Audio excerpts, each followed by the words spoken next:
Welcome back. In today's episode, we have the conclusion of our interview with Morgan Field. If you've missed episodes 1 and 2, please start there. You do not want to miss the great information contained in those 2 episodes. Welcome to this edition of Peak Performers Podcast with your host, Thor Conklin. Thor will be sharing the necessary tools, strategies, and psychology you'll need to become a peak performer in any area of your life or business. Thor Conklin here. We give you the tricks, the tips, the tools, the strategy, the technology, and the psychology peak performers use in order to get more done and execute at the highest level. If you know what to do but struggle with getting it all done, or simply want to raise your game to the next level, this podcast is for you. Sit back and enjoy. Morgan, tell us about your morning routine. Well, let me tell you that something that happened recently, actually, because this will show you that I'm human. I recently, in doing some of my own exploration, realized I had gone from a very optimal morning ritual to a very crappy one, and I described it. I noticed I'd gotten into this habit of, in the morning, the first thing I would do I would grab my phone and I would check emails, check Facebook, and check Instagram. Now, I'm not doing it to just kill time. I'm doing it because I'm like, cool, this is my time to respond to people. This is my brain's way of justifying a really crappy ritual. It's like I was doing it so that I could, I'm waking up, I can respond to people, I've got a lot of people that interact with me in those ways, or I could see if someone canceled and then I can maybe sleep a little bit more. And so I told my friend that this was my morning ritual that I need to change. And they said that is like drinking Pepsi for breakfast. And anyone who knows me knows that I'm like such a holistic individual in terms of what I put into my body. So that was the best / worst thing that anyone could say to me, and it really triggered me into the awareness. So I sat down and I really asked myself, okay, how do I want to feel in the morning? How do I want my mornings to feel? How do I want to start the morning in a way that would really allow the excitement for life and passion and ignition to be kickstarted instantly the minute I get out of bed? Because how you start your morning is how, you give yourself the best opportunity to have the best day possible, which starts the minute that you get out of bed. So I get up now and I go into my space where I have my Bose system. And I plug in my phone and I jam to some of my favorite music and I start doing like a little dance party. For me, dancing and movement and flow, it activates my femininity, it activates my playfulness, it activates my inner child, it just stimulates everything. And I get all of my neurosynaptors firing, my body's firing, the adrenaline's going. So that is my new daily morning ritual. And then my nightly ritual, in order to really, there's this moment right before you fall asleep that is so important to intentionally feed that. Make sure you're not feeding that Pepsi also. And so there's this piece around opportunity that you have, this window right before you fall asleep to decide intentionally to program whatever it is that you want before you go into your dream space. And I use that time to different evenings. I do different things. It's whatever I feel pulled to. But in order to build the habit initially, I would be more conscious about, okay, these 5 minutes or from now until I find myself falling asleep, I'm just going to think of all the things I'm grateful for. Okay, great. So I would just, think of my nephew and think of my man and think of the South Africa retreat that was coming up, or think of all of these things where I'm like, I can't believe this is my life. This is awesome. And then different evenings, I might just say, I might put my hand on my heart and just be like, I love you, thank you. And just think of all of the people in my life that I really love and that I'm really thankful for myself. I love you, thank you, for all my clients, each person, each one, I would do that. And then there's an element where some nights I will do vision space. So I'll really be like, okay, what is it that is going to be different in my life 6 months from now? And really just envision it. Or if I want to play the next day in my head, say, okay, tomorrow, how is tomorrow going to go? Whatever it is, it's all of these different ways that you can very consciously and intentionally create your life instead of haphazardly wait for something to happen and react to it. And there, as far as at night, there will be some times where I'm just in bed and I'm like, oh my God, I love my life. I love my life. And I might scream it out loud.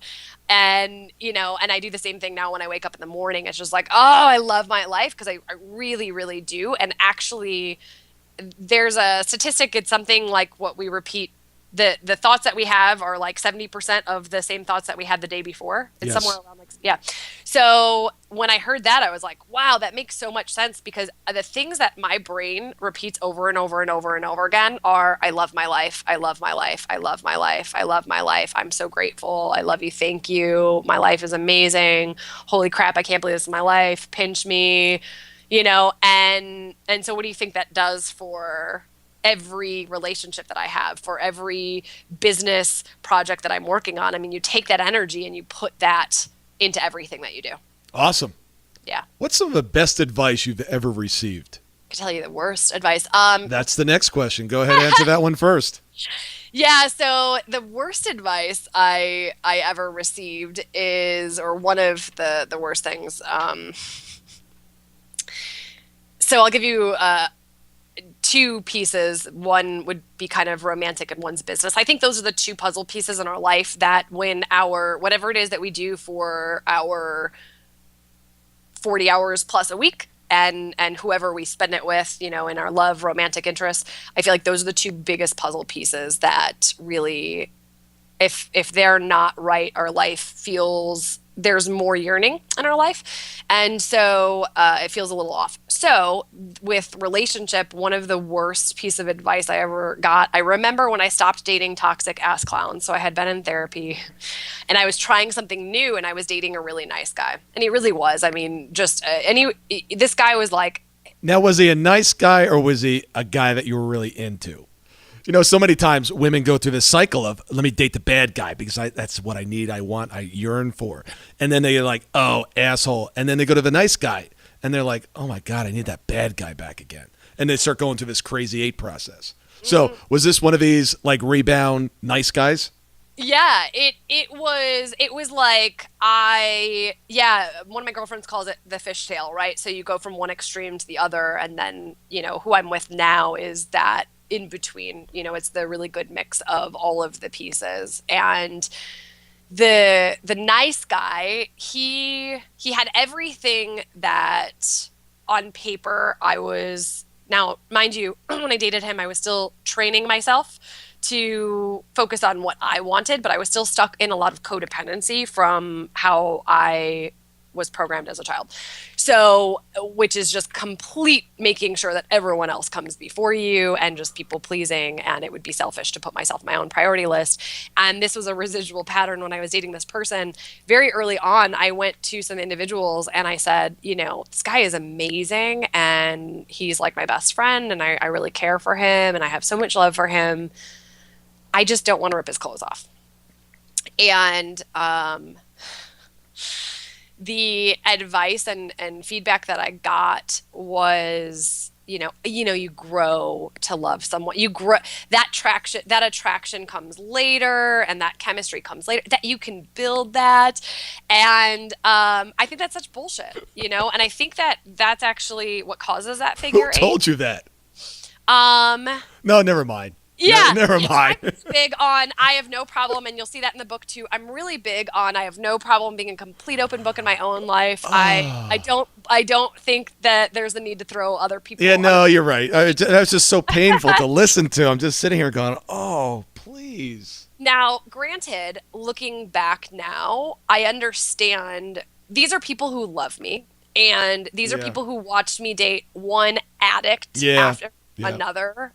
One asshole after another, one liar after another, cheaters, people deceptive. I mean, I dated a guy who made up his name. Like, his name was not even what he said it. His name was not what he said it was. His age was not what he said. I mean, I had some winners, Thor. They were some winners. So imagine you have someone that you love who has dated nothing but complete idiots. And then all of a sudden she's dating this guy who's amazing on paper, but she's not attracted to him. And they're like, they want the very best for you. Yeah, I get it. Yeah, she's going to go backwards. So the reason I share that is because there are a lot of people who are listening who this is happening for them. They've either done this or they're in a relationship right now where other people think it's a great relationship, but if they're being really honest with themselves, they want something more. And I think we feel selfish when we want something more, and the world around us tells us that it is also, right? The world around us really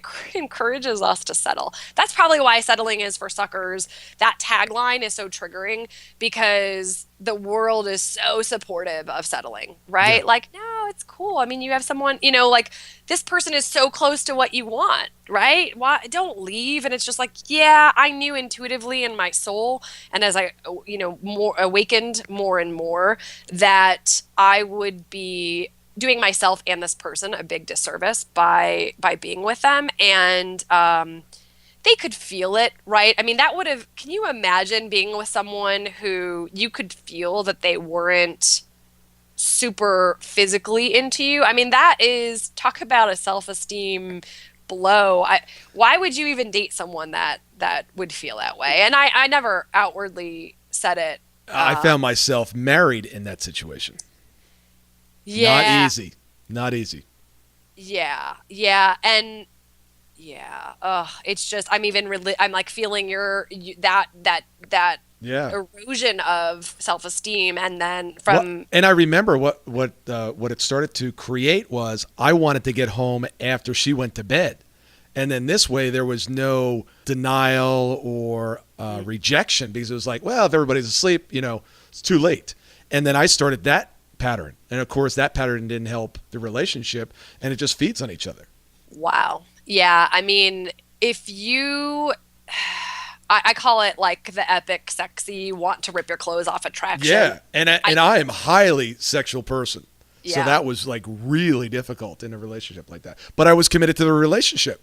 Yeah, and sometimes we're putting, this goes back to pleasing, right? You're putting the relationship above your own exactly needs. And and all that is just a disservice to both of you, because look at how much happier you are now. Like you get to be with someone who appreciates you exactly as you are, and who wants to engage with you mentally, emotionally, and physically, and is doing it as like a complete, hell yes versus. Oh yeah. I make it very clear. I said, look, I'm going to be that 90-year-old guy chasing you around the kitchen with my cane, and you ain't getting away. Yeah. And I feel like society teaches us that it's interesting. I remember, and it's like all these tiny little pieces that you don't even realize how much of a profound impact they have on you. But I remember some of my friends playfully saying, and I grew up with a lot of guys. I have a brother and a lot of his friends. And so we shared a lot of the same friends. And I remember some of the guys saying to me, earlier on, like, you only date pretty boys, or, and I was like, oh gosh, I don't want that reputation where, I started thinking like, oh, that's not good. Like, maybe I'm being shallow or judgmental because that was their projection of it. When really, why don't you get to be with someone that you find to be incredibly attractive, And to your point, everyone's attracted to different things, right? So what I think is like the world's most handsome man, someone else may not. And that's great. And, so it doesn't mean that person needs to look a certain way according to society. It's according, like, there have been some incredibly attractive men that I have just zero attraction to. So it's not about the physicality, it's about the magnetization. And I genuinely believe that we all deserve to have someone who wants to rip our clothes off, if that's what you want, right? Yeah. So if that's not, some people love language, physical touch isn't a huge thing, or, that's fine. Just make sure that you're not with someone whose it is, because that will erode the relationship. Exactly. I'm a 12 in that test. I don't know how you get a 13. It's like physical touch, quality time. I didn't think there was anything else. Acts of service, no. Gifts, no. Words of affirmation, maybe. Yeah. But yeah, you spend some quality time with you, and you get some physical connection, and it sounds like for you that's your recipe for a thriving relationship. Yeah. I don't understand chairs. I mean, why can only one person sit in the chair? Chairs should be built for two.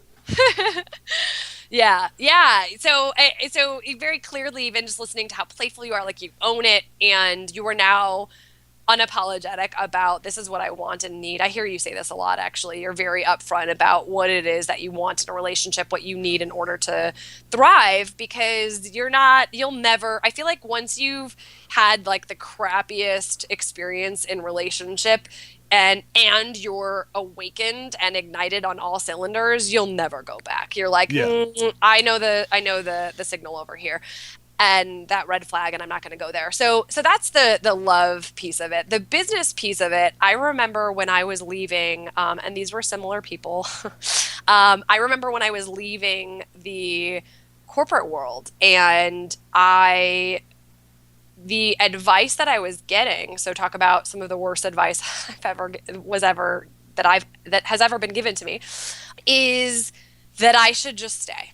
Yeah, run your business, but stay in the corporate world. Stay there. Basically it was like, stay in the safety, stay in the comfort, stay in the luxury, because then my loved ones wouldn't have to worry about me, right? So it all came from a very beautiful space of love. It's just, it didn't come from a fearless space of love. It came from a space of fear, right? It was their fear, not mine. Here I had finally walked to the ledge and said, you know what? I've got my parachute on. It's packed. I trust that it'll open. And if it doesn't, I'm going to have a great ride down and whatever. I trust the universe. I had done so much work on really embracing it and trusting myself and just cocooning myself in this unshakable truth that it was time for me to live my fullest potential and my absolute destiny. And I was put here on this world to just touch more lives than have ever been touched by one person that has ever encountered this planet. And I just knew it, and I said, gotta get to it. And the only way I was going to do that with complete authenticity, I mean, to me, I would be lying going into an office because I no longer loved that thing. So to me, I had to be someone different in that office, and had to kind of dim my shine, dim my soul's light, and do something that I didn't love doing. All of those things take you off your path. And so just this idea, notion of, which was the same, they're very similar messages, the stay with someone who, this person has a really good pension. This person has it's like, what? They have a good pension. Who cares about their pension? I'm going to make a ton of money. I've always been good at making money, and so there's that comfort, basically the advice of like, stay safe, stay where it's safe. Yeah, no, stay in this little cocoon, or wait until you've built the thriving thing in order to leave. And, I had already built enough that I trusted in myself and said, listen, I've been doing this a while. I totally bet in myself. I always land on my feet. I'm going to figure this out. And so the beauty about hearing advice like that and allowing it to come to infiltrate your subconscious and for it to really impact your self-esteem and your self-worth and your self-doubt for a split second was actually quite beautiful, because when I took that leap, I realized how far I had come from once being someone who would never have given myself permission to do what I wanted because I was too busy listening to others, which left me like chasing a tail because everyone wants something different. So I was always running in circles, or, and then the leaving the corporate world, it was like, I did this even when I was told that I shouldn't. I left that guy even when every person around me had a lot of fear for it. And I left the corporate job even when a lot of my loved ones couldn't really understand, why would you start over? Why would you start over? You're 8 years into this amazing career that you've built. You're at a company where, you have so much freedom to create whatever you want. You could have any role in the company that you want to have. Why would you leave? Like, they couldn't understand. And leave and start over, not leave and go to another company where you keep that same level of financial, I make up words, but lucrativity. Yeah, that wouldn't be any fun.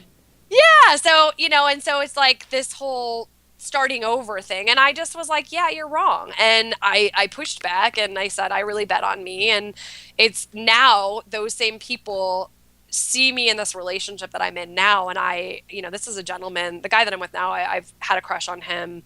I had a crush on him for like 8 years before we started dating. So this is a guy who, his character is impeccable, and I just love and adore him as a person. And so it's, he's the first person I've ever been with that we've been together a little over 2 years, like 2.5 years. And I haven't found anything where I'm like, wow, yeah, I can't deal with that. I mean, it's just all like, I just love and adore this person, and it's a very healthy relationship, and we grow together. And he's such an amazing complement to the lifestyle that I live. I mean, most relationships, it would be very hard to be with someone, whether it's a man or a woman, who is as successful as I am and on such high platforms as I am. And I travel the world, and I'm gone for weeks, sometimes a month plus on end. And this guy's like so not a jealous bone in his body, and just like, yeah, cool, whatever, go do your thing, and I'll be here when you get back. And we really thrive together. And so in that way, defying the limitations that others had for giving this shitty advice. And the corporate world, I mean, look at where I am. And I remind myself of that advice every single time someone gives me advice that makes me feel kind of crappy. Like when I have a vision and I share it with someone and they poo-poo on my vision, I remind myself that no one else can see what I can see. I look at what I created. I knew I was going to create this. I saw these visions 3 years ago. I knew exactly what was going to happen. And I get that feedback now from those same people. They're like, oh my gosh, everything you said you were going to do, it's actually happening. And they look at me like I'm a sorcerer, like some kind of magician. And I'm like, I am, So those would be some, I would say, don't listen to the crappy advice of others. It's interesting because you say something, or you said something that I hear a lot, and that is, starting over.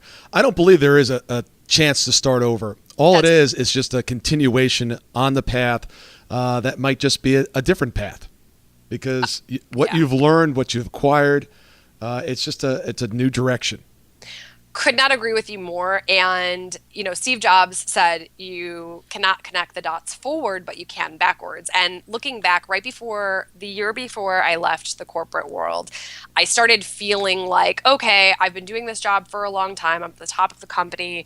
I can do my job in less time than it took me, when I was learning how to do this. So what else could I do with my time? I was kind of bored.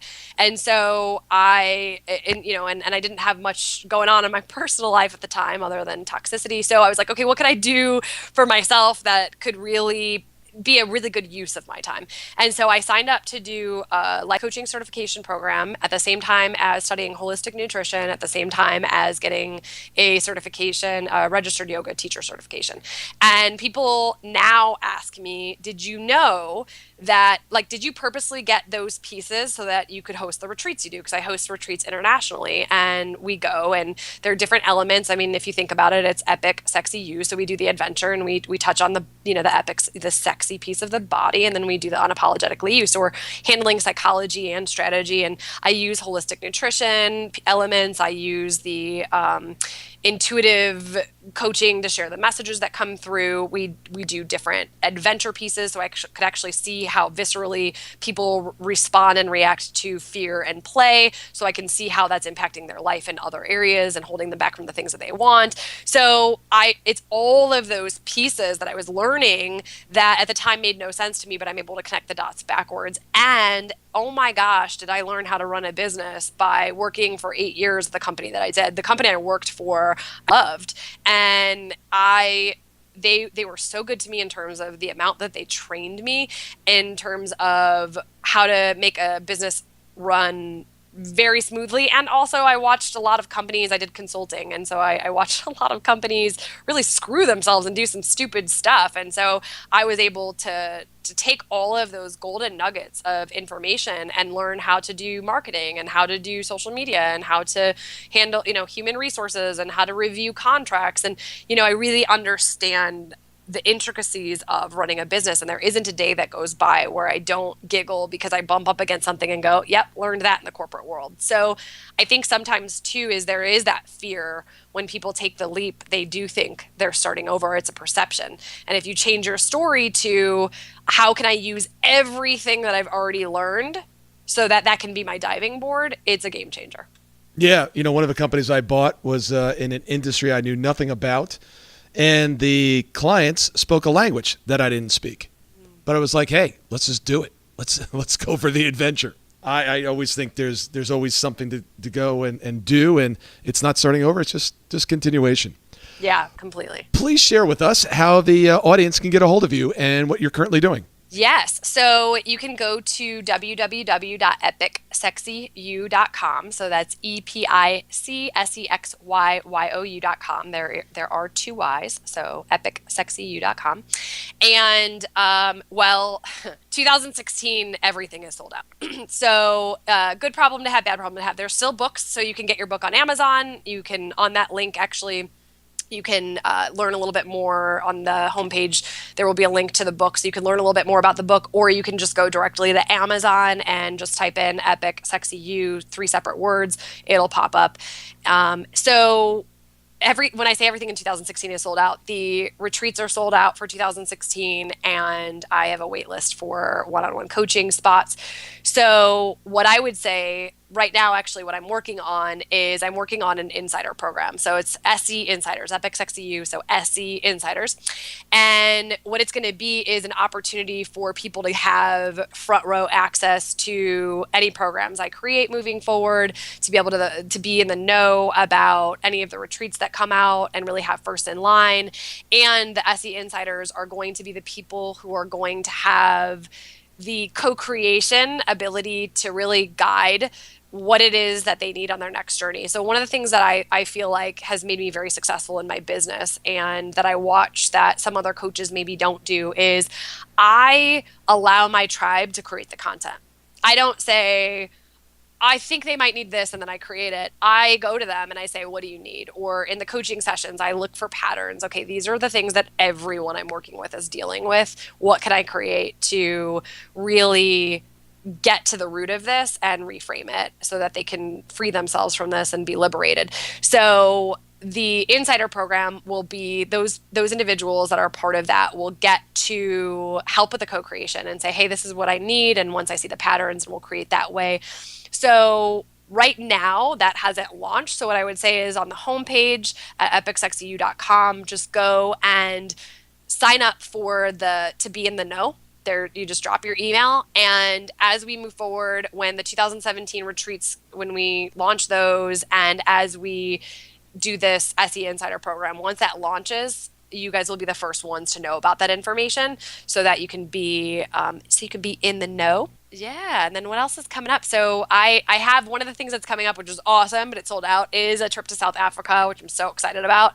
And every year, all of the retreats are very different. So Sexy Camp is one of them. It's in Punta Cana in the Dominican Republic. It's all about the psychology of sexy. There's so many women, Thor, that are just, I look at them and go, wow, that woman is so beautiful. And then, I mean, we talked about this earlier, and she just doesn't get it. She doesn't know it. And honestly, if you don't know it, then it's just going to impact every area of your life. You can't have a sexy relationship without feeling sexy. You can't have a relationship where, you're a sex kitten in the bedroom if you don't want to take your clothes off. So, and I just giggle out of totally getting it, because I used to be there, and I don't really look, when I was 20, I look the same way as I do now. I feel like I'm reverse aging, which is a really awesome benefit of the work that I do in my life. And so, yeah, it's just, I looked the same, but I was diet pills, and I talk about this in my book. I was doing diet pills, and I was eating once a day. I was not taking care of my body, so I didn't feel sexy. And so that's a lot of stuff that we cover at Sexy Camp, is the psychology behind, like, what are the things that you're doing that are actually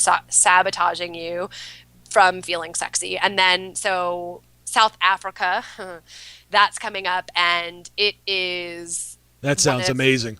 It is so awesome. It's so every year there's one that's like super adventure, and that's this one for this year. And we're going to Johannesburg, and we're going about like a 200-mile radius little adventure. We're doing hot air balloon ride. We're doing a cave excursion. We're doing a safari, of course. We're doing a lion nursery so we can snuggle up on some lions. We're doing an elephant sanctuary, and then a few of us are hopping over to Plattenberg Bay to jump off of one of the largest bridges in the world.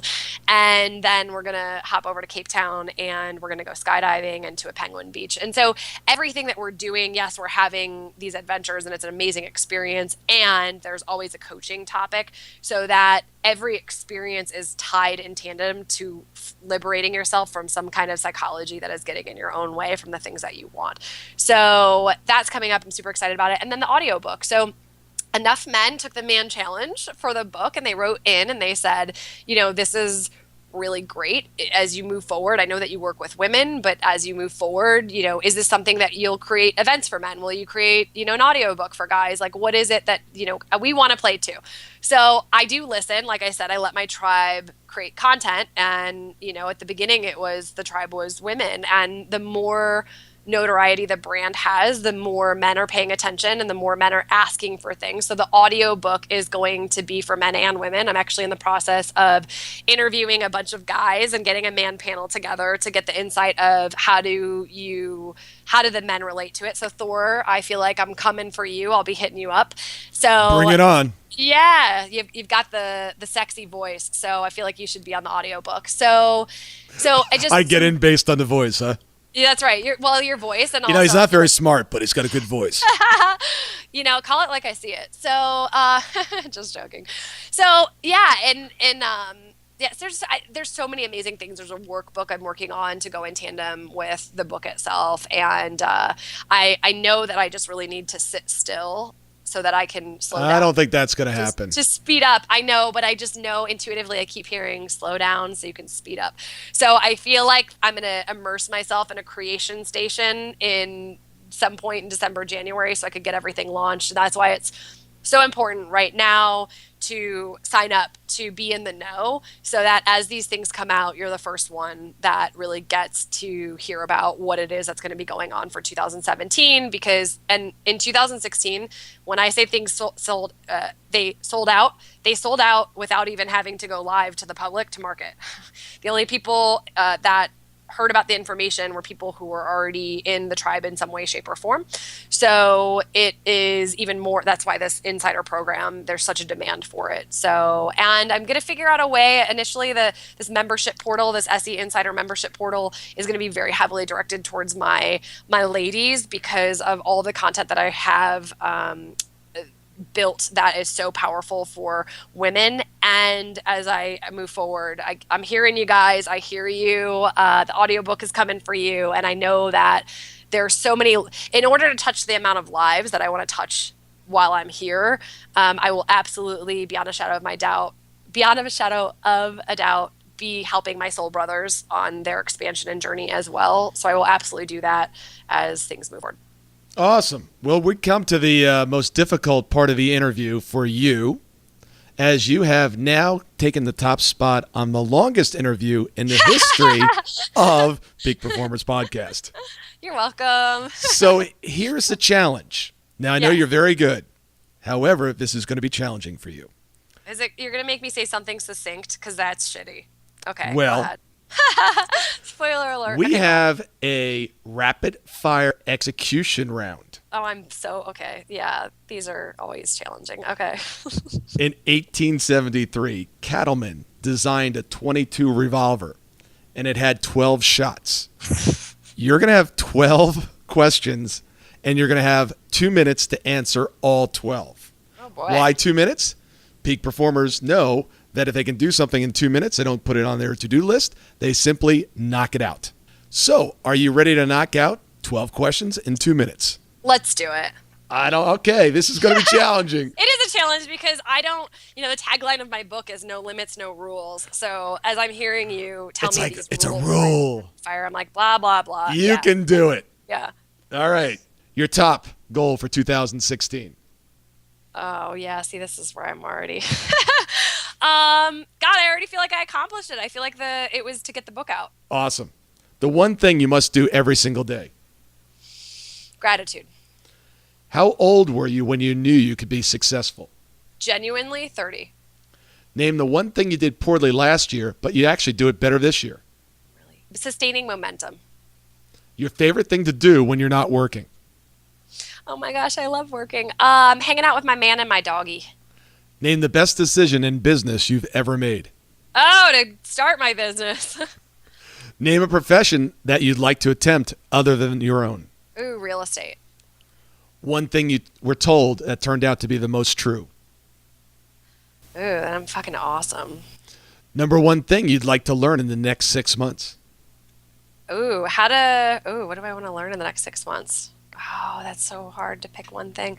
I would like to become even more fluent in Spanish. Name the skill you have you are most proud of. It's interesting. It's like that peace. Most impactful speaker you've ever heard, and what did he or she say? I mean, lately the one I got to go with is Tony Robbins, and I feel like anyone who hears that man, it's everything that comes out of his mouth is pretty magical. Most meaningful book you've ever read other than your own. Oh, that's not fair. The first one that pops into my head that I feel like sparked a curiosity in my spirituality is the Celestine Prophecy when I was younger. Most useful app you're currently using. WhatsApp, because then I can text my international ladies. What time do you start your day? Oh, it's different every day. Name the one decision in business you wish you never made. I have no regrets. The one person that you trust to tell you the truth, even if it's hard to hear. Oh, my boyfriend. Your top priority in life. Love. You made it. Yeah. You were on a roll, so I had to put in more than 12 questions. I cheated. I don't follow the rules either. Yeah. I'm like, oh, this sucks so bad. I want to say so much.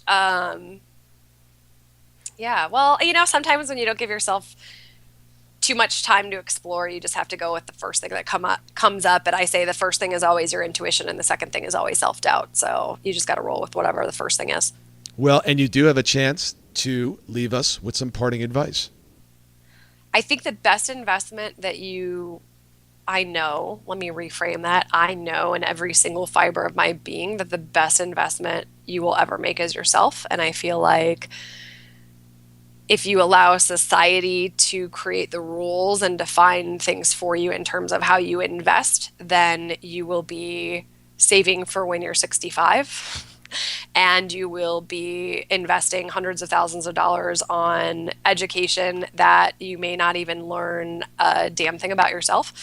And to give yourself permission to really, you're worth it, and just really know that, and just to completely love on yourself in a new way. And it's a way that it's going down that path to say, I'm fully committed to this relationship with myself. And I feel like the more people that do this in this world, the world needs more happy people. Imagine a world full of me's, Thor. Well, that would be scary, but more happy people. I just think that the world needs more of that. And the way to happiness is actually the inside, not the outside. So go inside, explore what's going on inside, and have the courage to be you, and have the courage to explore some of those deep, dark closets that you've got stuff locked away in. That is great advice. It is such a pleasure to know you. Thank you for the information today. Well, thank you. Yeah. And I know our audience is going to get so much out of this. And this actually might be a 17-part episode. That's great. That's okay. I love it. Well, it was great because there was probably another 25 questions that I knew there was no way we were going to get to. Well, I loved it. It was an absolute pleasure. It's always a pleasure connecting with you. And I'm excited for you to come play on my audiobook with me. So look out for that. Thank you very much. And I'm sure the audience is going to love having you back at some point. So take care. Best of luck through 2016 and all the projects that you're working on. Oh, thanks so much, Thor. Right back at you. Every peak performer that has ever lived or will live does one thing extremely well. They know how to take their ideas and execute on them. Ideas and knowledge are not power, but the ability to execute on them, that is real power. If you consider yourself a peak performer and really want to take your game to the next level and truly master the science of execution, I would like to send you some information about our upcoming event, Business Execution Summit. Simply take your phone and text the word BE Summit, one word, to 414-114 11. And I'll send you some additional information on how to master the most important skill you will ever acquire for your life or your business. Thank you so much for listening today. I really do appreciate your time, and I hope you found today's show valuable. If you would like to receive these shows automatically to your phone or to your computer, simply go to iTunes and subscribe. After listening to several of the shows, if you're so inclined, please leave us a 5-star rating, as this helps us reach additional people and spread the message.